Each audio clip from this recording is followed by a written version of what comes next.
الحمد لله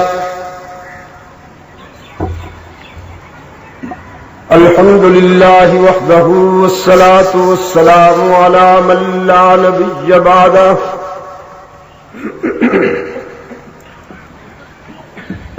وعلى آله وأصحابه الذين أوفوا عهده الذين هم مفاتيح الرحمة ومصابيح الغرر. أعوذ بالله من الشيطان الرجيم. بسم الله الرحمن الرحيم. لقد كان لكم في رسول الله أسوة حسنة. صدق الله مولانا العظيم.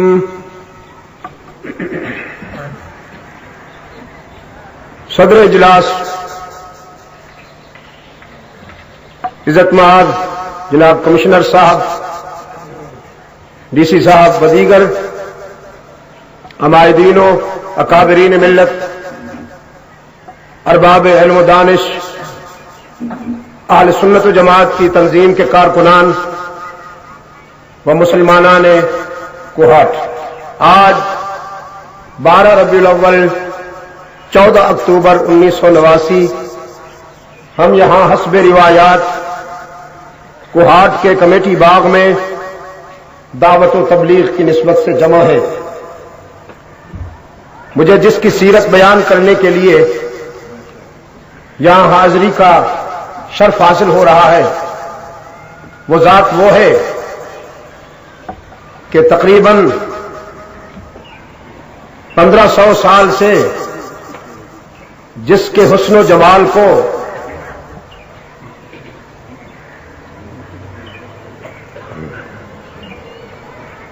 اس کا خالق داد تحسین دے رہا ہے.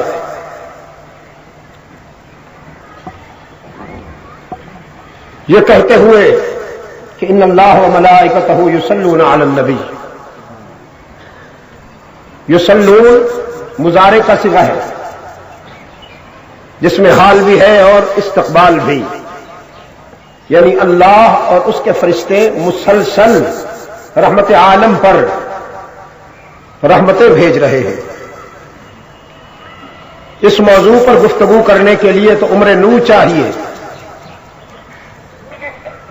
اور روح الامین کی زبان چاہیے، پھر اسے سننے کے لیے ابو بکر صدیق کا دل چاہیے. ایک ایسا انسان کامل کہ جس کی شخصیت کو ہر زاویہ نظر سے دیکھا جائے تو بے داغ نظر آئے، جس کے حسن و جمال کا یہ عالم ہو کہ وہ حسن کائنات کا مجموعہ نظر آئے.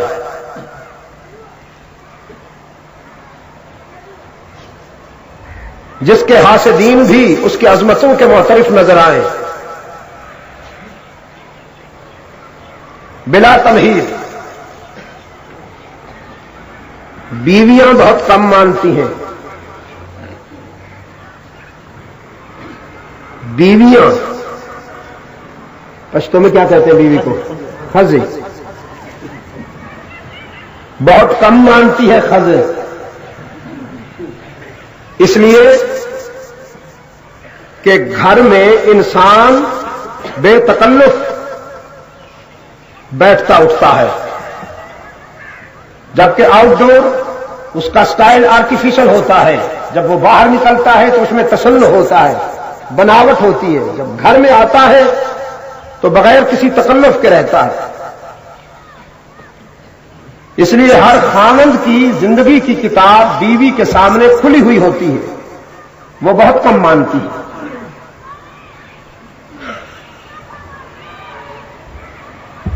انسانی نفسیات کے نقطہ نظر سے، سائیکولوجیکل پوائنٹ آف ویو سے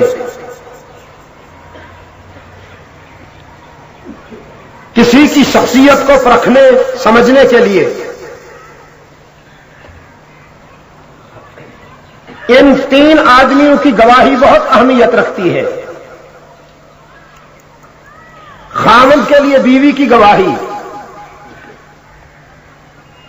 کسی بڑے آدمی کسی مخدوم کے لیے اس کے خادم خاص کی گواہی، اور محلہ والوں کی گواہی، پڑوسیوں کی گواہی۔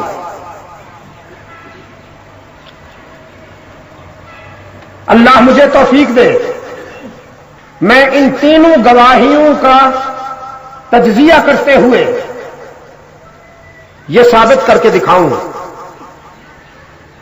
کہ محمد ہی وہ انسان کامل ہے صلی اللہ علیہ وسلم کہ جس کی سیرت میں اتنی جان ہے، جس کے کردار میں اتنی انرجی ہے، جس کے موقف میں اتنا وزن ہے، جو قیامت تک پوری انسانیت کی رہنمائی کر سکے۔ ہرا کی تنہائیوں سے وحی کا پہلا سبق لے کر اللہ کا محبوب گھر آیا۔ حدیث بتاتی ہے کہ جلالت وحی اور قرآن کی ہیبت کے نتیجے میں رحمت عالم صلی اللہ علیہ وسلم کے جسم پہ لرزہ طاری تھا، آپ کی پیشانی پسینے سے لبریز تھی۔ قرآن ہے جس کے متعلق خود اللہ کا یہ ارشاد ہے کہ ہم اگر قرآن کو کسی پہاڑ پہ اتاریں تو برداشت نہیں کر سکے گا، لرزتا ہوا، کانپتا ہوا، ریزہ ریزہ ہو جائے گا۔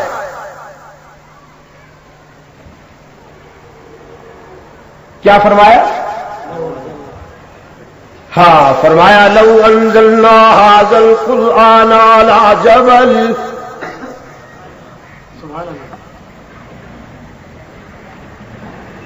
لرأيته خاشعا متصدعا من خشية الله۔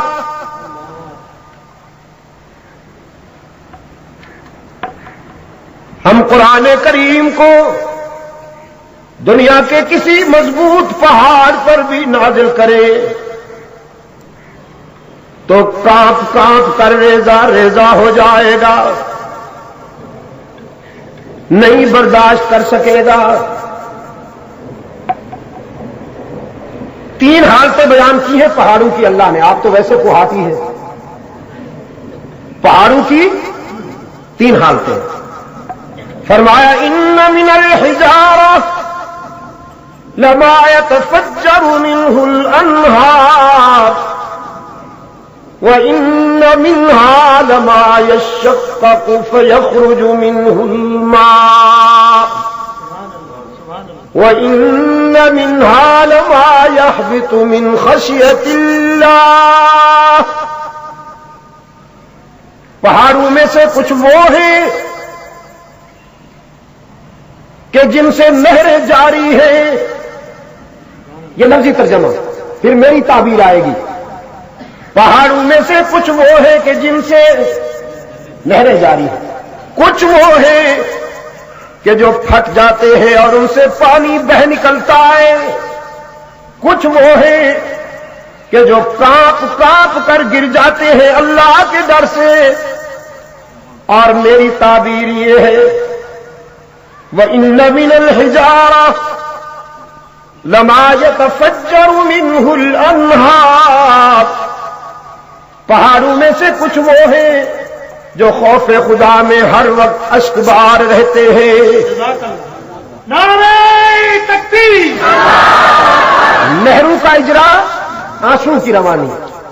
پہاڑوں میں سے کچھ وہ ہیں کہ خوف خدا سے جن کا سینہ شق ہو جاتا ہے اور خون جگر بہ نکلتا ہے، اور پہاڑوں میں سے کچھ وہ ہیں کہ جو اللہ کے ڈر میں لرزہ بر اندام ہیں، منہ کے بل گرتے ہیں۔ یہ تو ہے پہاڑ، وَمَا اللَّهُ بِغَافِلٍ عَمَّا تَعْمَلُونَ. لیکن اے ابن آدم، ایک تو ہے کہ قابو میں نہیں آتا.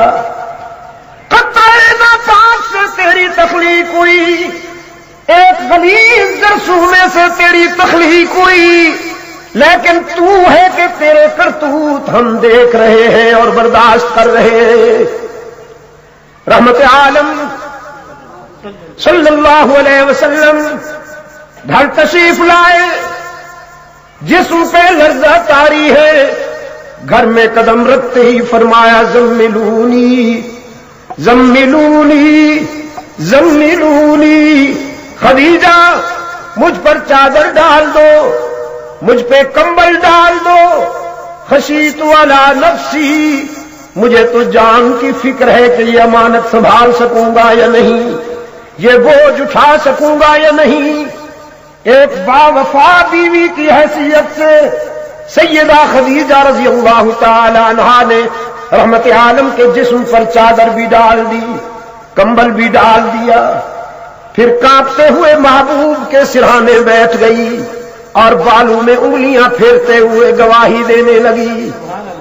یہ بیوی کی گواہی ہے، اور بیوی بھی جذباتی نہیں، نو عمر نہیں، 55 سالہ عمر رسیدہ، جہاں دیدہ، جس کی ثقافت، جس کی دیانت اور جس کے تدبر کے پوری سوسائٹی میں چرچے ہیں، جس کی ثقافت کی قسمیں کھائی جاتی ہیں، وہ خدیجہ گواہی دیتی ہے کلا واللہ لا یخزیک اللہ ابدا انک لتصل الرحم وتحمل الکل وتکسب المعدوم وتصدق الحدیث وتقری الضعیف وتعین علی نوائب الحق والذی نفس خدیجۃ بیدہ اشہد انک رسول اللہ. اللہ کی عظمت کی قسم ہے محبوبم، آپ کوئی لاوارث تو نہیں، اللہ آپ کو کبھی نقصان نہیں پہنچنے دے گا. اور کوہاٹ کے روشن ضمیروں، اخلاق مصطفی کا وہ چیپٹر جو سیدہ خدیجہ کی زبانی ہم تک پہنچا، اسے سنیے اور پھر اپنے ضمیر کی عدالت میں پیش کیجئے اور اپنے ضمیر سے پوچھئے کہ ان اخلاق کے آئینے میں ہم کتنے قریب ہیں اپنے قائد اعظم کے صلی اللہ علیہ وسلم. فرمایا انک لتصل الرحم، پہلا نقش اخلاق مصطفی کا، پہلا نقش. بے زبان ہو کے نہ بیٹھو، اگر کوئی بات پوچھوں تو زندہ قوموں کی طرح جواب دو. زبان نہیں ہلاتے، سر ہلا دیتے، یعنی 2 تولے کی زبان نہیں ہلتی، 2 کلو کا سر ہلا دیتے. پہلا نقش اخلاق مصطفی کا سنیے. فرمایا انک لتصل الرحم، اللہ کے محبوب آپ کے اخلاق تو یہ ہے کہ آپ توڑنے والوں سے جوڑنے والے ہیں، آپ گالیاں دینے والوں کو دعائیں دینے والے ہیں، آپ کانٹے بچھانے والوں کو پھول پیش کرنے والے ہیں، آپ حریف جاں کے بھی چارہ گر ہیں، آپ تو اپنے قاتل کے لیے بھی معاف کرنے کا ظرف رکھتے ہیں. اور یہ صرف بات نہیں، یہ صرف تھیوری نہیں، یہ صرف نظریہ نہیں، یہ سب کچھ پریکٹیکل ہوا، عملی زندگی میں ہوا. وہ دیکھیے میدان کارزار میں لوگ کہتے ہیں جنگ میں سب کچھ جائز ہے، لیکن رحمت للعالمین کو جنگ کے میدان میں دیکھیے. ایک کافر نے تلوار اٹھائی، اس نے وار کیا، اللہ نے اپنے محبوب کی حفاظت فرمائی، اس کا وار تو خطا گیا، لیکن اب وہ شمشیر رسالت کی زد میں تھا.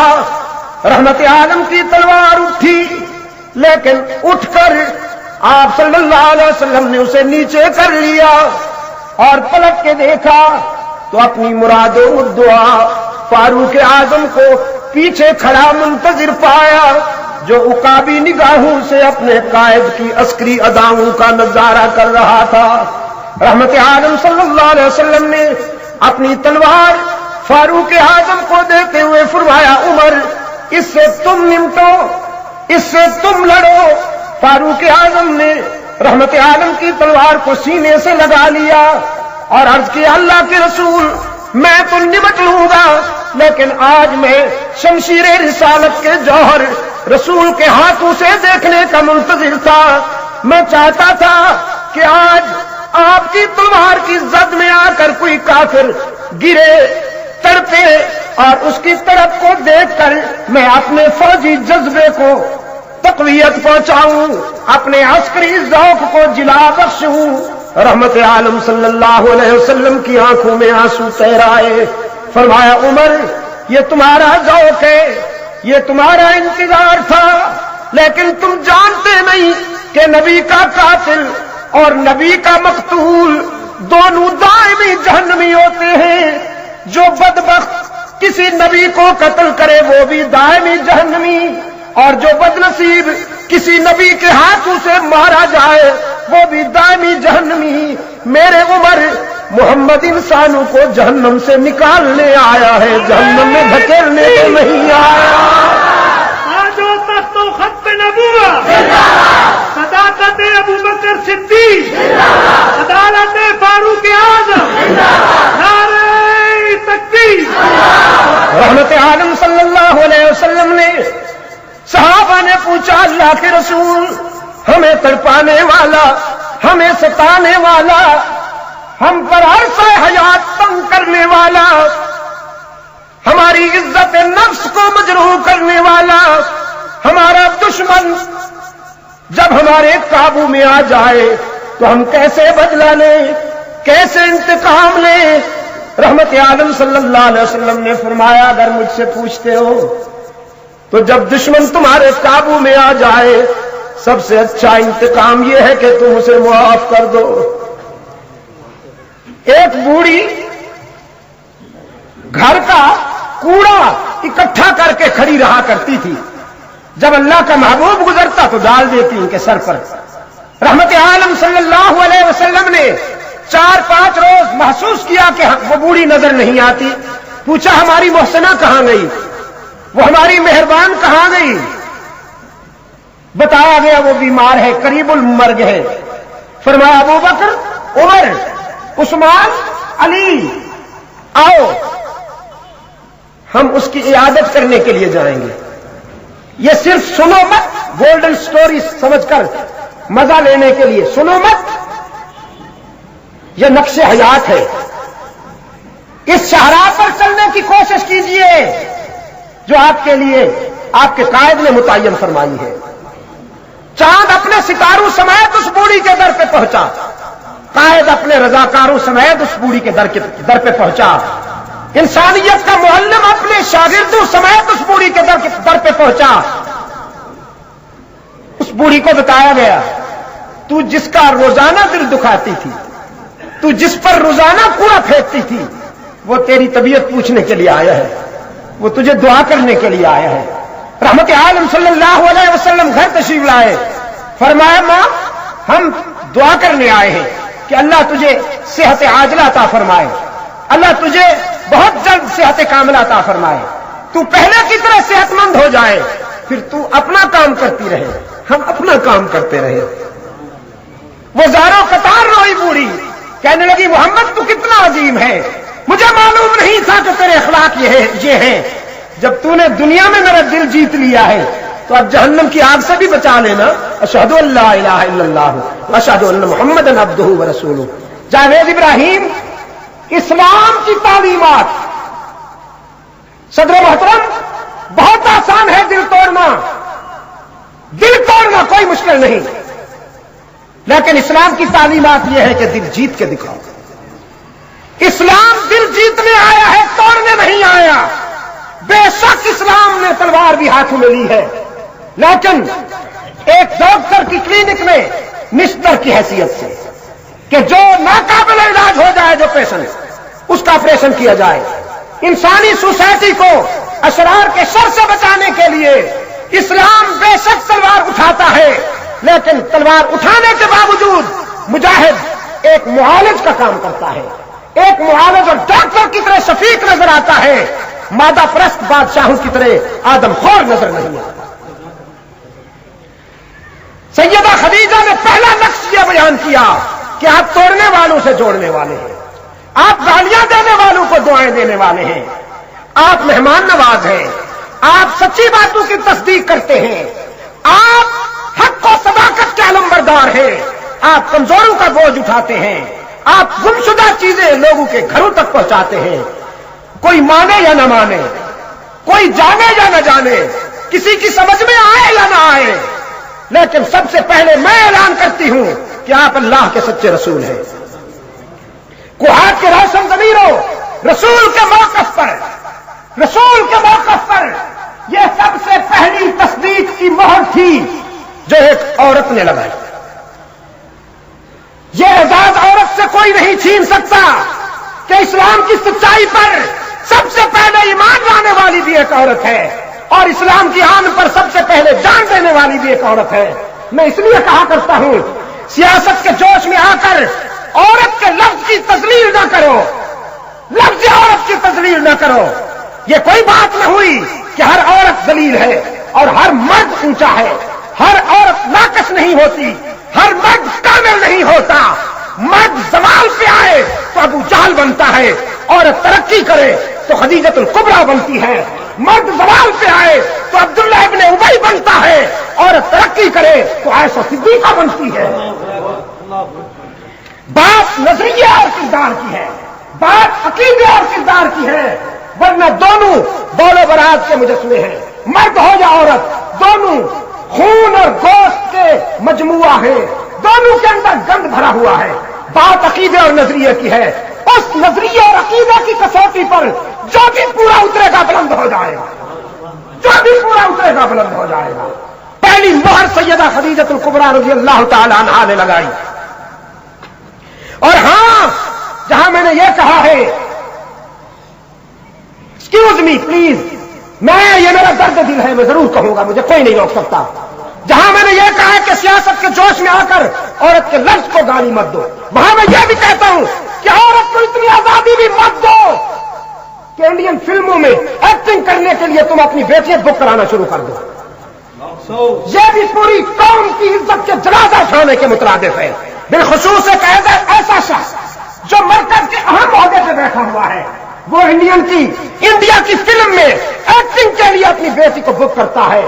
میں نے رات کراچی میں بھی کہا، میں کل لاہور میں بھی کہوں گا، اگر مجھ پر پابندی نہ لگی تو میں راولپنڈی میں بھی کہوں گا، مجھے کوئی نہیں روک سکتا. اور اب میں نے یہ بھی فیصلہ کیا ہے کہ جہاں بھی پابندی لگی میں اس پابندی کی دھجیاں اڑاؤں گا، میں اس پابندی کو نہیں مانوں گا. یہ ملک میرا ہے، کوئی مجھے نہیں روک سکتا.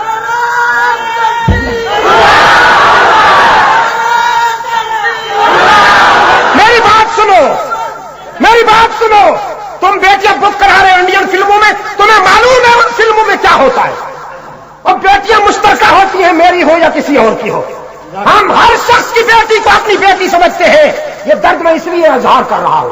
کتنی ملی ہے رقم تمہیں؟ 50 لاکھ، میکسیمم 1 کروڑ ملا ہوگا نا.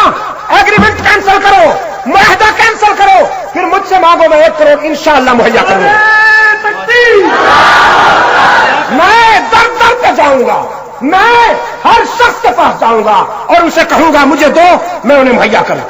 عورت کو اللہ نے عزت دی، رسول اللہ نے عزت دی. عورت کے سر پہ وہ تاج رکھا کہ دنیا کے کسی نظریے نے نہیں رکھا. اسلام نے عورت کو خدیجۃ الکبریٰ بنایا، اسلام نے عورت کو زینب بنایا، اسلام نے عورت کو فاطمہ بنایا، اسلام نے عورت کو رابعہ بصری بنایا. حسن بصری نے کہا رابعہ تو بڑی عزت والی ہے، تیرے علم اور تقویٰ کا معترف ہے، لیکن عورت نبی نہیں بنتی. فرمایا نبی بنتی نہیں، نبی کو جنتی تو ہے. یہ اعزاز کیا کم ہے؟ پہلی مہر تصدیق کی سیدہ خدیجہ نے لگائی. میرے عزیز دوستو، اب ذرا ایک خادم کی گواہی سن لو. یہ بڑی آزمائش ہے کہ وقت، اور اس وقت تو سورج ڈوبتا نہیں، گرتا ہے، جیسے اوپر سے کسی نے رسی چھوڑ دی ہو. وہ پیلا ہوتا جا رہا ہے اور میں لرز رہا ہوں. حضرت زید جزاکم اللہ لڑکپن میں اغوا ہوئے. مکہ میں عکاظ منڈی لگا کرتی تھی, اغوا شدہ بچوں کی خرید و فروخت ہوتی تھی. عکاظ میں بکے. کوہاٹ کے روشن ضمیروں, برادر محترم کمشنر صاحب, یہ بکنے والے بھی کبھی کبھی بڑے خوش نصیب ہوتے ہیں. اسمبلی کے ممبران نا, ان پر تو لا حول ولا قوت. جو اسمبلی کے ممبر بکتے ہیں ان پر تو خدا کی لعنت. یہ میں ان دوسروں کی بات کر رہا ہوں. بعض بکنے والوں کا مقدر بھی بہت عجیب ہوتا ہے. ایک مصر کے بازار میں بکتا ہے, وہ مصر کے تخت کا بادشاہ بن جاتا ہے. ایک مکہ کے بازار میں بکتا ہے, وہ محمد عربی کی غلامی میں چلا جاتا ہے. عکاظ میں بکا, رسول کے قدموں میں پہنچ گیا. باپ تلاش کر رہا ہے, بیٹے کی جدائی میں ہڈیوں کا ڈھانچہ بن گیا. رحمت عالم کی خدمت میں آیا, بیٹے کو پہچان لیا, کہنے لگا محمد یہ میرا بیٹا ہے. جب سے گھر سے آیا ہے ہمارے گھر سے مسکراہٹیں رخصت ہو گئی. اس کی ماں اس کی جدائی میں رو رو کے اندھی ہو چکی ہے. اس کی بہنیں دن بھر دروازے پہ کھڑی آنسو کی برسات میں اس کا انتظار کرتی ہے. میں نے سنا ہے کہ آپ نے اسے 400 درہم میں خریدا ہے. میں 800 درہم دیتا ہوں, میرا بیٹا مجھے دے دیجیے. میں بیٹے کی بھیک مانگتا ہوں. محمد مجھے میرا بیٹا دے دیجیے, مجھے میری خوشیاں لوٹا دیجیے. میرا گھر آنسو سے بھر چکا ہے. رحمت عالم صلی اللہ علیہ وسلم نے فرمایا نہیں یہ نہیں ہوگا, ہم پیسے لیں گے نہیں, ہم تو پیسے دیں گے. تحائف دے کر اپنے زید کو رخصت کریں گے. میں زید کو آزاد کرتا ہوں اور اجازت بھی دیتا ہوں یہ جا سکتا ہے. تم اس سے پوچھ لو, اس کو تیار کرو, میں اس کے لیے تحائف کی تیاری کرتا ہوں. باپ نے شکریہ ادا کیا اور بیٹے سے کہا اٹھو بیٹا, میں تجھے مامتا کی ٹھنڈی چھاؤں میں پہنچا دوں. حدیث میں زید کی ادائیں چمک رہی ہے. ایک نظر باپ کے چہرے پر اور ایک نظر رحمت کائنات کے چہرے پر. کچھ دیر یہ نگاہیں جائزہ لیتی رہیں. پھر ان زید کے ضمیر نے فیصلہ صادر کیا. باپ سے کہنے لگا آپ سے تو ملاقات ہو گئی, اللہ نے چاہا تو ماں سے بھی ہو جائے گی, دنیاوی زندگی کے سفر میں بہنوں سے بھی ہو جائے گی, ورنہ میرے سلام پہنچانا. سارے رشتے چھوڑ سکتا ہوں, محمد عربی کے قدموں سے جدائی برداشت نہیں کر سکتا. ساری دنیا کو چھوڑ سکتا ہوں لیکن دامن مصطفیٰ سے جدا نہیں ہو سکتا. میں کہتا ہوں انسانی تاریخ میں یہ پہلا تاثر تھا, یہ فرسٹ امپریشن تھا جو ایک باپ کے لیے بیٹے کی منہ سے بیان ہوا. باپ نے کہا تم غلامی سے اتنا مرعوب اور متاثر ہو گئے ہو کہ تمہیں آزادی بھول گئی, غلامی کو ترجیح دیتے ہو آزادی پر. زید نے کہا ہاں باپ, تمہیں معلوم نہیں یہ غلامی تو ہے مگر کس کی. یہی تو وہ غلامی ہے جس پر دنیا کی ساری آزادیاں قربان جائیں. کہ محمد کی غلامی ہے سند آزاد ہونے کی, محمد کی غلامی ہے سند آزاد ہونے کی, خدا کے دامن توحید میں آباد ہونے کی. ٹکرا دیا سارے رشتوں کو حضرت زید نے. اللہ آپ کو بھی توفیق دے. اپنی دکان پر کام کرنے والے ملازمین سے محبت کیا کیجیے, اپنی کوٹھیوں پر صفائی کرنے والوں کو بھی انسان سمجھا کیجیے, ان سے بھی محبت کیا کیجیے. وہ عیسائیت کے جال میں جا رہے ہیں, تمہاری نفرتوں کی وجہ سے تم نے دوریاں پیدا کر دی, فاصلے پیدا کر دیے. انہیں اسلام دشمن تحریکیں اپنے جال میں پھنسا رہی ہے. وہ بیوی کی گواہی تھی, یہ خادم کی گواہی ہے. اب پڑوسیوں کی گواہی بھی سنیے. رحمت عالم صلی اللہ علیہ وسلم فاران کی بلندی پر کھڑے ہوئے ہیں, چادر ہلا ہلا کر مکہ والوں کو جمع کیا. سارا مکہ جمع ہو گیا. فرمایا لبثت فیکم عمرا, میں نے تم میں زندگی کے 40 سال گزارے ہیں, تم نے مجھے زندگی کے ہر موڑ پہ دیکھا اور پرکھا. هل وجدتمونی صادقا او کاذبا, مکہ والوں 40 سالہ زندگی کے تناظر میں آج گواہی دو, تم نے مجھے سچا پایا ہے یا اس کے برعکس. جزاکم اللہ, تم نے مجھے سچا پایا ہے یا اس کے برعکس. تمام مکہ والے ایک ہی زبان سے کہتے جربنا کا مرارا ما رأینا فیک الا صدقا. عبداللہ کے یتیم، ہم نے آپ کو زندگی کی سفر میں متعدد بار آزمایا، جب بھی آزمایا ہم نے آپ کو سچا ہی پایا. آپ تو صداقت کا اعلان ہے، آپ تو انسانی شرافت کی پہچان ہے، آپ تو دیانت کا برہان ہے. ہم تو آپ کو صادق اور امین کے لقب سے یاد کرتے ہیں. وہ بیوی کی گواہی تھی، پھر خادم کی گواہی تھی، اور پھر یہ پڑوسیوں کی گواہی. جی اجازت دیتا ہوں انشاءاللہ. شام کو انشاءاللہ اگر فارغ ہوگی انشاءاللہ کانا شاید اس نے کیا ہے پھر کسی کا جائے گا انشاءاللہ. تینوں گواہیوں کو سامنے رکھیے اور ان تینوں گواہیوں کی روشنی میں رحمت عالم صلی اللہ علیہ وسلم کی انسانی عظمت کا اندازہ فرمائیے. میں آپ سے پوچھتا ہوں کہ رضائی ماں تھی. آپ نے تو یہاں یوں دیکھنا شروع کیا جیسے یہاں کوئی آ گئی ہے. بیچاری کون آ سکتی ہے یہاں؟ میرے عزیز دوستو، رحمت عالم صلی اللہ علیہ وسلم نے بڑے اعزاز اور تکریم کے ساتھ اپنی رضائی ماں کو بٹھایا. حلیمہ کہنے لگی محمد تیرے بچپن کی ایک ادا سسپینس بن گئی ہے، کوشچن بن گئی ہے. آج ملاقات ہو گئی، زندگی کا پتہ نہیں، ذرا میں چاہتی ہوں کہ اس کی وضاحت ہو جائے. آپ بچپن میں جب میرا دودھ پیتے تھے کبھی آپ نے بائیں حصے سے نہیں پیا، ہمیشہ دائیں حصے سے دودھ پیا کرتے تھے آپ. کیوں؟ اس کا خیال تھا کہ بچے تو بچے ہوتے ہیں، جدھر بھی چمکا دو وہ دودھ پی لیا کرتے ہیں. لیکن فطرت مسکرائی کہ حلیمہ پیغمبر بچپن میں بھی دیوانے نہیں فرزانے ہوتے ہیں. پیغمبر بچپن میں بھی دیوانے نہیں فرزانے ہوا کرتے ہیں. رحمت عالم صلی اللہ علیہ وسلم نے فرمایا حلیمہ انہی دنوں تیرا ایک سگا بیٹا عبداللہ بھی تو دودھ پیتا تھا. کہنے لگی ہاں پیتا تھا. فرمایا تو بس پھر جب وہ بھی دودھ پیتا تھا تو اللہ کی مشیت یہ ہوئی کہ ایک طرف سے میں پیا کروں، ایک طرف سے میرا بھائی پیا کرے. تو میں تو مشیت عائضی کے مطابق اپنے حصے سے دودھ پیتا تھا اور میرا بھائی عبداللہ اپنے حصے سے دودھ پیتا تھا. اس میں حیران ہونے کی کیا بات ہے؟ حلیمہ کہنے لگی یہی بات تو حیران کرنے والی ہے کہ عبداللہ تو کبھی کبھی آپ کے حصے سے بھی دودھ پی لیتا تھا، لیکن آپ نے کبھی اس کے حصے سے دودھ نہیں پیا. رحمت عالم صلی اللہ علیہ وسلم اب سنجیدہ ہو گئے. فرمایا میرا بھائی تو میرے حصے سے دودھ پی سکتا تھا، لیکن مجھے اللہ نے شاید اس لیے اپنے بھائی کے حصے سے دودھ نہیں پینے دیا کہ میں دنیا کو عدل و انصاف کا سبق دینے کے لیے آیا ہوں. اگر میں اپنے بھائی کے حصے سے دودھ پی لیتا تو شاید کسی حاسد کے قلم سے یہ لکھا جاتا کہ جو اپنے بھائی کے ساتھ انصاف نہیں کر سکتا وہ دنیا کو کیا عدل و انصاف کا سبق پڑھائے گا. عدل کی وہ کسوٹی، انصاف کا وہ معیار جو میں نے دنیا کے سامنے پیش کرنا تھا، اللہ نے بچپن میں بھی مجھے اس پہ قائم رکھا. مجھے وقت اجازت نہیں دیتا کہ میں اس سلسلے کو مزید بڑھاؤں. میں سیرت سرور کائنات کے اس تجزیے کے بعد آپ سے یہ کہنا چاہتا ہوں میرے عزیز دوستوں کہ اخلاق مصطفی کو محض لطف اندوز ہونے کے لیے مت سنیے. سیرت سرور کائنات کو اپنانے کی کوشش کیجیے. حالات بہت بگڑ چکے ہیں. ہمارا حال وہی ہے جناب کہ بنی اسرائیل کی قوم کو تنبیہات ہوئی،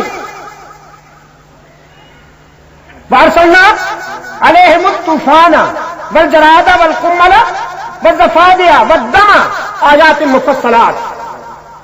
بنی اسرائیل کی اصلاح کے لیے قدرت نے تنبیہ کی، انہیں طوفان بھیجا، پھر جراد بھیجی، پھر قمل آئے، پھر ضفادع آئے، پھر دم آیا. لیکن ہر تنبیہ کو انہوں نے ایک اتفاق سمجھا کہ اس طرح ہو جایا کرتا ہے. جن کے پاس 4 پیسے تھے انہوں نے لکتر جھاڑے، ہم مقابلہ کریں گے مصیبتوں کا. لیکن پھر وقت آیا کہ فطرت کو آپریشن کرنا پڑا. 40 سال قوموں کے عروج و زوال میں فیصلہ کن ہوا کرتے ہیں. آج ہم 40 سال گزار کے بیٹھے ہیں. پاکستان سیرت سرور کائنات کی عملی تقویم کے لیے بنایا گیا تھا. پاکستان کو سیرت سرور کائنات کی عملی تقویم و ترویج کے لیے بنایا گیا تھا، لیکن بدقسمتی سے یہاں قانون انگریز کا ابھی تک موجود ہے اور سیرت کانفرنسوں کو ٹی وی پر دکھا کے گزارا کیا جا رہا ہے 40 سال سے۔ حالانکہ سیرت کانفرنس برطانیہ میں بھی ہوتی ہے، سیرت کانفرنس امریکہ، گزشتہ ربیع الاول میں امریکہ تھا اس لیے یہاں نہیں آ سکا، گزشتہ 12 ربیع الاول کو میں ٹیکساس ہیوسٹن 12 ربیع الاول کو میں تھا، وہاں بھی سیرت کانفرنسیں ہوتی ہیں اور بڑی بڑی عظیم الشان کانفرنسیں ہوتی ہیں، برطانیہ میں بھی ہوتی ہیں، کینیڈا میں بھی ہوتی ہیں، فرانس میں بھی ہوتی ہیں، مسجدیں وہاں بھی عظیم الشان ہیں۔ صرف برطانیہ میں اس وقت تک 1350 مسجدیں قال اللہ اور قال رسول کی صدائیں بلند کر رہی ہیں۔ محمد الیاس کو اللہ کروٹ کروٹ سکون نصیب فرمائے، ان کی دعوت و تبلیغ کے نتیجے میں الیاسی لشکر کے خاموش مگر پرجوش مبلغین کی جدوجہد کے نتیجے میں وہ برطانیہ جہاں ایک مسجد نہیں تھی آج وہاں 1350 مسجدیں قائم ہیں، عظیم الشان یونیورسٹیاں کام کر رہی ہیں۔ پچھلے دنوں افریقہ میں میں نے ایک دارالعلوم، میں اسے دارالعلوم یہاں کی اصطلاح میں کہہ رہا ہوں، ادروائز وہ وہاں کی اصطلاح میں یونیورسٹی ہے، پتا اس میں کتنے طلبا رہتے ہیں؟ اس دارالعلوم میں مسافر طلبا 7,500، اور رہتے کیسے ہیں جاوید ابراہیم؟ پتا کیسے رہتے؟ تنگ و تاریک حجروں میں نہیں، جیسے آپ نے یتیم خانے بنا رکھے ہیں، اپنے لیے پرشکو کوٹھیاں اور قرآن و سنت پڑھنے والوں کے لیے چھوٹے چھوٹے کمرے، ان کے ٹوٹی ہوئی چارپائیاں، بدبودار بستر، اور ان کو آپ نے زکات و صدقات کے رحم و کرم پہ چھوڑ دیا ہوا ہے۔ قرآن و سنت پڑھنے والوں کو یہ الفاظ سننے پڑتے ہیں کہ یہ یتیم ہے، یسیر ہے، مسافر ہے، غریب الوطن ہے، مہمانان رسول ہے، ان کے لیے کچھ دے جاؤ۔ وہ نفسیاتی طور پر احساس کمتری میں مبتلا ہو جاتا ہے، بچپن ہی میں اس کی خودی کا جوہر فنا ہو جاتا ہے۔ انسان کا سب سے بڑا جوہر عزت نفس ہے، عزت نفس کا جوہر ڈیمیج ہو جائے تو انسان دو کوڑی کا نہیں رہتا۔ اور دینی اداروں میں سب سے بڑا نقصان یہ ہوتا ہے کہ انہیں یہ باور کرایا جاتا ہے کہ تم قوم کے صدقات پہ پڑھ رہے ہو، تم یتیم خانے میں پڑھ رہے ہو، جبکہ پبلک سکول میں، مشنری سکول میں انگلش جہاں پڑھائی جاتی ہے وہاں بچوں کو شہزادوں کی طرح رکھا جاتا ہے، وہاں ان کی سیلف ریسپیکٹ کو پورا تحفظ ملتا ہے، لیکن محمد کے علوم پڑھنے والوں کو یتیم خانوں میں رکھا جاتا ہے۔ اور تم نے سمجھا، تم نے کہا کہ اسلام کی کشتی بحیرہ عرب میں ڈوب رہی تھی، ہم نے پاکستان بنا کر اس کشتی کو بچا لیا۔ یہ تم نے بچاؤ؟ آدھے سے زیادہ ملک جا چکا اور باقی جو بچا ہے اس کا جو حال ہے اللہ خیر کرے۔ جو نقشہ میں دیکھ کے آیا ہوں، ایک بار نہیں کئی بار دیکھ کے آیا ہوں پورے ملک میں، جب تک وہ کرم کرے تو ہم بچے ہوئے، ورنہ ہمارے کردار نے کوئی کمی نہیں چھوڑی۔ آج چیخنے کی عورت کیوں آ گئی ہمارے اوپر؟ تو کیا اور کیا تھا؟ آپ کا کردار کیا ہے؟ یہ بھی اللہ کا کرم ہے کہ اس نے ایک واضح جنس کو بھیج دی۔ میں کہا کرتا ہوں ورنہ تو اس قوم پر کوئی خسرا آنا چاہیے تھا۔ جو اس قوم کا کردار ہے، ایکسکیوز می، مجھے معاف کیجیے گا، اس قوم کا جو مجموعی کردار ہے، اس کردار کی روشنی میں خدا کی قسم جاوید ابراہیم پراچا اور قرارداد پیش کر رہا ہے کہ ویڈیو فلمیں، ننگی فلمیں بند کر۔ آثار قیامت نہیں، یہ آثار قیامت نہیں، ان دکانوں کو تو جرأت نہیں ہو سکتی تھی اس معاشرے میں ایسی دکانیں قائم کرنے کی، انہیں تو اڑا دیا جاتا۔ مجھے یہ سن کر میں پانی پانی ہو گیا ہوں۔ تم غیرت مند قوم کہلاتے ہو سرحد والوں، تمہارے گھروں میں یہ غلاظت گھس گئی ہے اور تم برداشت کر رہے ہو۔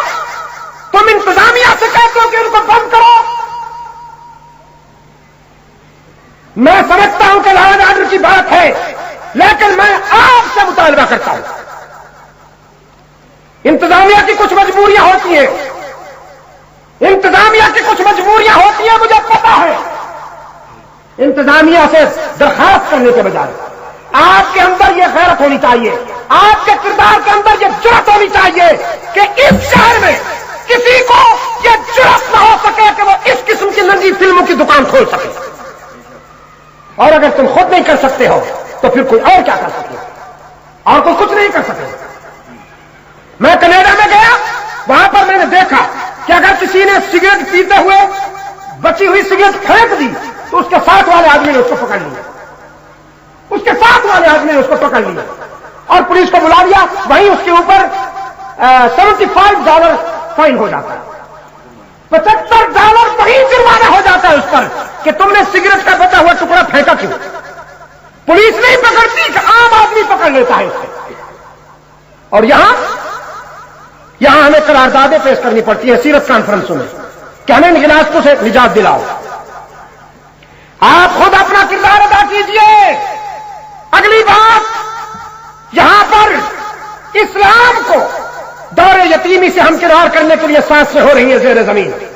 آج اس سیرت کانفرنس کے حوالے سے میں آپ سے ایک درخواست کرنا چاہتا ہوں, جیسا کہ میں نے پہلے بھی کہا ہے, اپنے سے کمزور اللہ کے بندوں سے شفقت کیجیے.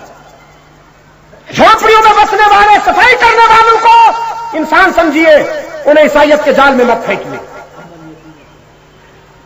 پاکستان کے بننے کے بعد برٹش چرچ نے کرسچینٹی کے لیے, اپنے عیسائیوں کے لیے جو تحفظات مانگے تھے, اس وقت انہوں نے تعداد 32,000 دی تھی دونوں حصوں میں, ایسٹ اینڈ ویسٹ. آج لاہور چرچ کی رپورٹ کے مطابق کل پاکستان جو صرف ویسٹ پاکستان رہ گیا ہے, وہ کہتے ہیں اس وقت پاکستان میں 14,76,000 عیسائی بستے ہیں. اور یہ جو ہزاروں لاکھوں سے بدلے ہیں باہر سے نہیں آئے, باہر سے نہیں آئے تو آپ کے بھائیوں کو انہوں نے اپنے جال میں پھنسایا ہے. کیوں؟ کہ آپ نے اپنے دسترخوان میں ان کو شریک نہیں کیا. نام لیتے ہیں آپ سیرت سرور کائنات کا. سیرت سرور کائنات یہ ہے کہ اقامت ہو گئی, صفحہ راستہ ہو گئی, لیکن نیت باندھنے سے پہلے رحمت عالم گھر تشریف لے گئے. کچھ دیر کے بعد واپس آئے. صحابہ نے پوچھا یہ ادا پہلی تھی, اس سے پہلے کبھی ایسا نہیں ہوا؟ رحمت عالم صلی اللہ علیہ وسلم نے فرمایا میں جب نیت باندھنے لگا تو مجھے یاد آ گیا کہ گھر میں 3-4 درہم پڑے ہوئے ہیں. گھر میں 3-4 درہم کسی کا ہدیہ آیا تھا, کسی کا ہدیہ آیا تھا, میں نے وہ غریبوں یتیموں میں تقسیم کر دیا تھا, لیکن 3-4 درہم پڑے ہوئے تھے. مسلح پر جب نیت باندھنے لگا تو مجھے یاد آیا, اس لیے میں واپس گیا ہوں. وہ درہم اللہ کے بندوں میں تقسیم کر کے اب خالی دامن, پھر دامن پھیلانے کے لیے اپنے محسن کے دروازے پہ عابد بن کے کھڑا ہوا. میرے عزیز دوستو, کمزوروں سے محبت کیجیے. آپ کے گھر کی جو صفائی کر رہا ہے, آپ کی دکان پر جو ملازمت کر رہا ہے, آپ کی فیکٹری میں جو نوکری کر رہا ہے, اسے اپنے بھائی بنا لیجیے.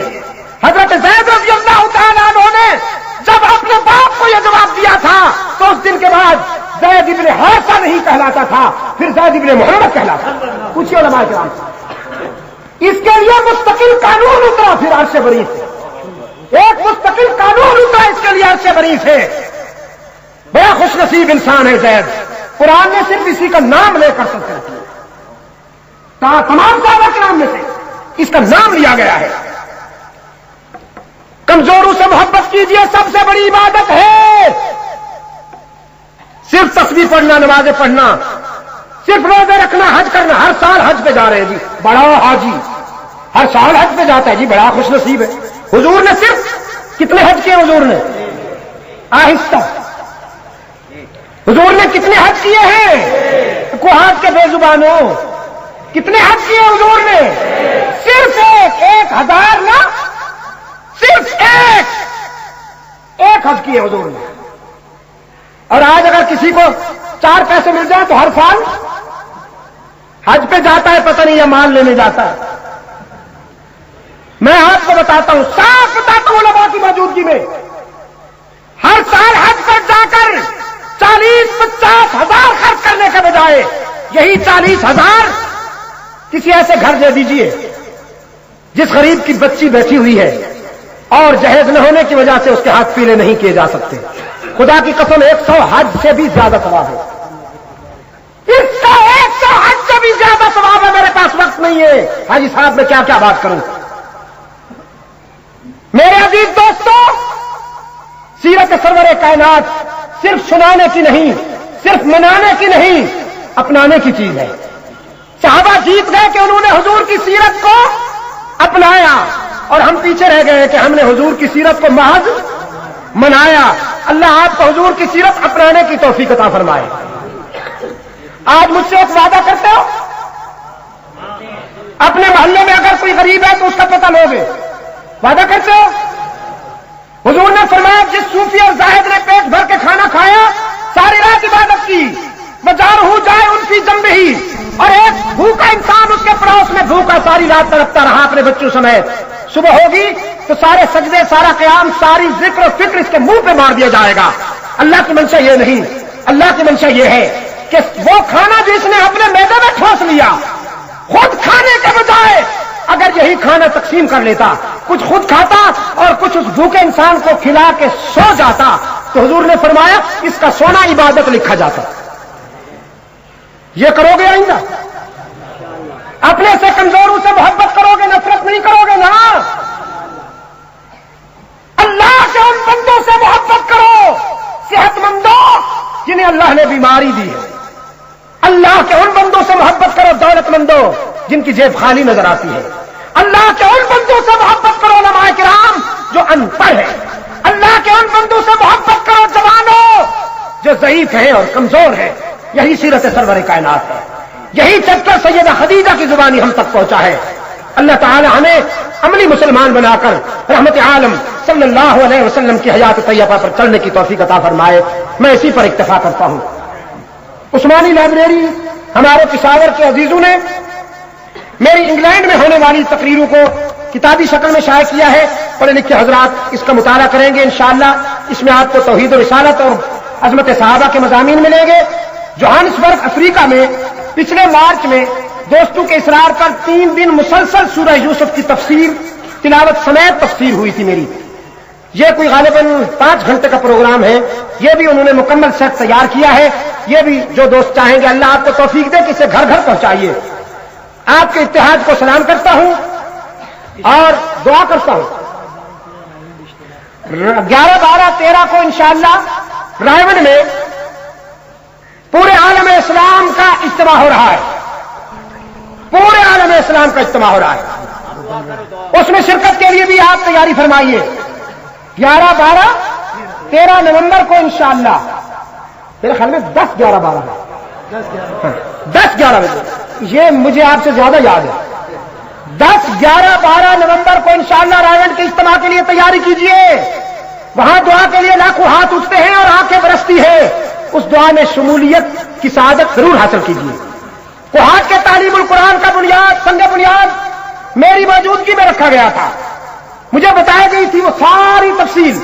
آج اللہ اپنے ان پیارے بندوں کو جزائے خیر عطا فرمائے جن کی کوششوں سے میں نے سنا ہے کہ وہ قائم ہو رہا ہے. پائے تکمیل کو پہنچ گیا یا ابھی پہنچنے والا ہے. جن دوستوں کا خلوص کام آیا, اس میں اس کی تعمیر و ترقی میں جن لوگوں کا فلوس کام آیا, خلوص بھی فلوس بھی اللہ قبول فرمائے. میں اس کو دیکھے بغیر نہیں جاؤں گا انشاءاللہ, میں دیکھوں گا اس کو. اور آپ کے لیے دعا کرتا ہوں. یہ ساری حاجی ابراہیم کی آرزویں ہیں اور تمنائیں ہیں. اللہ اسے کروٹ کروٹ سکون نصیب فرمائے. وہ مجاہد یقین فرمائیے بہت سے چہرے موت کے بعد آنکھوں سے اوجھل ہو جاتے ہیں, لیکن حاجی ابراہیم پر آچا ایسا میرے فوکس پہ نقش ہے کہ مجھے ہو بہو ہنستا مسکراتا ہوا آنکھوں کے سامنے کھڑا نظر آتا ہے. اللہ اسے کروٹ کروٹ سکون نصیب فرمائے. تعلیم القرآن کو ہاتھ کی ترقی اور فروغ اور استحکام کے لیے بھی میں دعا کرتا ہوں. آپ کو اللہ توفیق دے کہ آپ اپنے بچوں کو وہاں قرآن و سنت کے علوم حاصل کرنے کے لیے بھیجیے. وعدہ کرتے ہو یا پبلک اسکول میں بھیجو گے؟ فکر یہ ہے کہ اگر قرآن و سنت پڑھائیں گے تو کھائیں گے کیا؟ مجھے دیکھ رہے ہو یار, لوگ میرے متعلق کہتے ہیں یہ MA ہے. کچھ حضرات مجھے پتہ نہیں BA لکھتے ہیں. آج راز کھول دوں راز کھولتا ہوں, راز کھولتا ہوں. میرا والد اللہ کا ولی تھا, میں اس کا صرف ایک بیٹا ہوں. اس نے 40 سال سے زیادہ عرصہ قرآن کریم پڑھایا. ہزاروں انسانوں کے سینوں میں قرآن اتارا اس شخص نے بلا معاوضہ. مجھے وہ صبح اور وہ شام یاد ہے جب میری والدہ پسینے میں ڈوبی نہائی ہوئی ہوتی تھی اور 300-350 طلباء کے لیے روٹیاں پکاتی تھی دوسری خواتین کے تعاون کے ساتھ. وہ قرآن کا عاشق تھا، میں ایک بیٹا تھا، اس نے مجھے صرف قرآن ہی پڑھایا اور قرآن کے بعد دینی علوم پر لگایا۔ ایک دن بھی ایز اے اسٹوڈنٹ ایک دن بھی میں اسکول میں نہیں گیا، قسم کھاؤں تو آنس نہیں بنوں گا، بس ایک دن بھی ایز اے اسٹوڈنٹ میں نے پرائمری اسکول میں قدم نہیں رکھا۔ اس کا کرم دیکھیے کہ اس نے مجھے کسی کا محتاج نہیں بنایا۔ عربی بولتا ہوں تو بولتا ہوں، فارسی بولنا چاہوں تو وہ کرم کرتا ہے، انگلش تو میرے سامنے لونڈی بن کر کھڑی ہوئی ہے۔ آپ سمجھے کہ نہیں؟ دنیا کے 44 ملکوں میں اللہ نے مجھے پہنچا دیا ہے، اور روٹی کے معاملے میں بھی کسی سے کم نہیں کھاتا۔ خود نہ کھاؤں تو اور بات ہے۔ اب صبح سے میں صرف چائے کے پیالے پہ جی رہا ہوں اس وقت تک۔ مری اپنا راولپنڈی جب جہاز سے اترا تو مری چلے گئے۔ کراچی سے صبح 9 بجے جب میں پہنچا ہوں، رات کا جلسہ کراچی تھا، صبح 9 بجے جب اسلام آباد پہنچا تو مری چلا گیا۔ لوگ کہتے ہیں آب و دانہ لے جاتا ہے جی، میں حافظ صاحب کہہ رہے تھے کبھی کبھی آب و دانہ کے بغیر بھی آدمی کو جانا پڑتا ہے۔ وہاں موٹر سے اترے، اسٹیج پر بیان کیا، واپس موٹر پہ، تاکہ یہاں پہنچنے میں دیر نہ ہو جائے۔ راستے میں نہ اس نے، یہ جو ڈرائیور تھا پورا ہائی جیکر تھا، پورا ہائی جیکر، نہ اس نے پانی پینے دیا، نہ اس نے چائے پینے دی، اور نہ اس نے نماز پڑھنے دی۔ یہ ہائی جیکر نہیں ہے؟ اور گاڑی 140 کے نمبر پہ جا رہی ہے۔ میں نے آنکھیں بند کر اشہد ان لا الہ الا اللہ واشہد ان محمد رسول اللہ ورد کرتا رہا کہ میں نے کہا شاید یہ تیری زندگی کا آخری سبق ہے۔ شاہ صاحب ایسا لگتا ہے کہ تیری زندگی کا آخری، لیکن اس نے وہاں راولپنڈی پہنچ کر مجھے ٹارگٹ دیا کہ 3:30 بجے میں آپ کو کمپنی باغ چھوڑوں گا۔ وہ خدایا 1:30 بج گیا تھا، وہاں 1:30 بج گیا تھا اسلام آباد۔ اس نے کہا 3:30 بجے میں آپ کو چھوڑوں گا۔ میں نے کہا اللہ رحم فرمائے، اس نے پہنچا دیا 3:30 بجے۔ میں نے آ کے نماز یہاں پڑھی ہے زور کی تاخیر کے ساتھ، اللہ معاف فرمائے، لیکن میں ہائی جیک ہو گیا۔ آپ سمجھے کہ نہیں؟ تو اللہ قبول فرمائے، آپ کی محبت کا بھی شکر گزار ہوں۔ اسی طرح متحد رہیے، اپنے قائدین پر اعتماد کیجیے۔ یہ ہمارا بوڑھا جنرل، اللہ اس کو سلامت رکھے۔ ہاں جی، ہمارے سلطان شاہ صاحب ہمارا فخر ہے، اور جاوید ابراہیم پراچا اپنے باپ کا صحیح جانشین ہے۔ کچھ بیٹے ایسے نکلتے ہیں، کچھ بیٹے، ہر باپ کو بیٹے ایسے نہیں ملتے، کچھ بیٹے ایسے نکلتے ہیں جو باپ کا نام روشن کرتے ہیں۔ اور شیخ الحدیث نعمت اللہ صاحب تو اللہ کی نعمت ہے ہی، نعمت اللہ تو اللہ کی نعمت ہے ہی۔ اللہ ہمارے اس روشن ضمیر بزرگ کو بھی تا دیر سلامت رکھے جی۔ کوہاٹ کی علمی ترقی میں ان کا جو حصہ ہے وہ آنے والی نسلیں نہیں بھول سکتی۔ آپ سب کے لیے دعا کرتا ہوں۔ اللہم صلی علی سیدنا محمد النبی الامی وعلی آلہ واصحابہ وبارک وسلم۔ ربنا آتنا فی الدنیا حسنہ وفی الآخرۃ حسنۃ وقنا عذاب النار۔ ربنا ظلمنا انفسنا وان لم تغفر لنا وترحمنا لنکونن من الخاسرین۔ اے اللہ عالم اسلام کی مدد فرما، مسلمان جہاں کہیں مظلوم ہیں، مقہور ہیں، ان کی دستگیری فرما، بالخصوص فلسطین کے مسلمانوں کی مدد فرما، افغانستان کے مسلمانوں کی مدد فرما۔ اے اللہ ہمارے ان بھائیوں کی جو خون کے دریا سے گزر کر اب منزل کی تلاش میں ہیں، روس اور امریکہ دونوں چاہتے ہیں کہ یہاں پر قرآن و سنت پر مبنی سلطنت قائم نہ ہو۔ ہاں، روس بھی اپنا ابن ابی ڈھونڈ رہا ہے، امریکہ بھی اپنا ابن ابی ڈھونڈ رہا ہے، دونوں چاہتے ہیں ابن عمر جیسا کوئی نہ آنے پائے۔ اے اللہ جہاد افغانستان کو وہ منزل عطا فرما جس کے لیے قربانیاں دی گئی ہیں۔ کشمیر کے مسلمانوں کی یا اللہ مدد فرما، انڈیا میں رہنے والے مسلمانوں کی جان مال آل ایمان کی حفاظت فرما، پوری دنیا میں مسلمان جہاں رہتے ہیں یا اللہ ان کی مدد فرما۔ تمام بیماروں کے لیے ہم دعا کرتے ہیں، اللہ انہیں شفائے کاملہ عطا فرمائے۔ آپ تمام دوستوں کے لیے میں دعا کرتا ہوں جنہوں نے اپنے وقت دے کر اس پروگرام کی کامیابی میں حصہ لیا، اللہ تعالیٰ آپ سب کو دنیا اور آخرت میں عزت و سربلندی نصیب فرمائے۔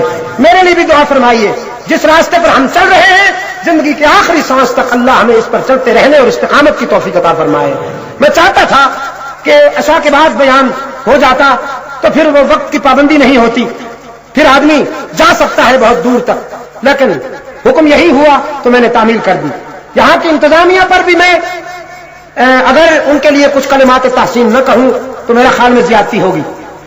یہاں کی انتظامیہ کو میں مبارکباد دیتا ہوں. اللہ نے انہیں اچھے فیصلے کرنے کی توفیق عطا فرمائی ہے. اللہ نے انہیں اچھے فیصلے کرنے کی توفیق عطا فرمائی ہے. میرے اوپر پابندی تھی محرم میں, انہوں نے ہٹا لی. اگر نہ ہٹاتے تو پھر مجھے حاضری دینا پڑتی. اگر نہ ہٹاتے تو مجھے حاضری دینا پڑتی, اس لیے کہ مجھے پتا ہے کہ میرے بھائی بیٹھے ہوئے ہیں. مجھے یقین تھا کہ میرے بھائی بیٹھے ہوئے کرسیوں پر, میں کیوں رک جاتا, مجھے حاضری دینا پڑتی. انہوں نے کہا نہیں ہم ہٹا لیتے ہیں.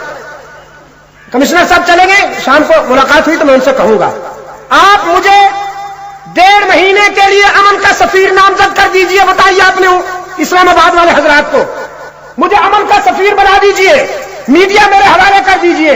1.5 مہینے کے اندر انشاءاللہ قرآن و سنت کے ترانوں سے عصبیتوں کے بت توڑ نہ دوں تو مجھے گولی مار دے. نفرتوں کے بت توڑ نہ دوں تو مجھے گولی مار دینا انشاءاللہ. میرے پاس قرآن و سنت کا وہ نسخہ ہے کہ میں لڑنے والوں کو ایک کر سکتا ہوں انشاءاللہ. میں مہاجر, مقامی, سندھی, پٹھان, بلوچ, پنجابی کے بت توڑ سکتا ہوں. ہم سب محمد عربی کے غلام ہیں. ہمارے اندر یہی رشتہ تھا, یہی رشتہ رہے گا. جو جذبہ سن 47 میں کار فرما تھا, ہم اس جذبے کو انشاءاللہ پھر زندہ کر سکتے ہیں. لیکن ہمیں موقع تو دیا جائے. المیہ یہ ہے کہ چوروں کو چھٹیاں اور چوکیداروں پہ پابندیاں. اللہ توفیق دے باقی ضلع والوں کو, ڈویژن والوں کو بھی, کہ وہ بھی کوہاٹ کی انتظامیہ کی تقلید کیا کریں. یہ شریک ہوتے ہیں ہماری نمازوں میں, ہماری کانفرنسوں میں, ہمارے جلسوں میں. اللہ تعالیٰ ان کو مزید توفیق دے کہ یہ اچھے کام کرتے چلے جائیں. وصلی اللہ تعالی علی خیر خلقہ محمد وعلی آلہ واصحابہ وبارک وسلم.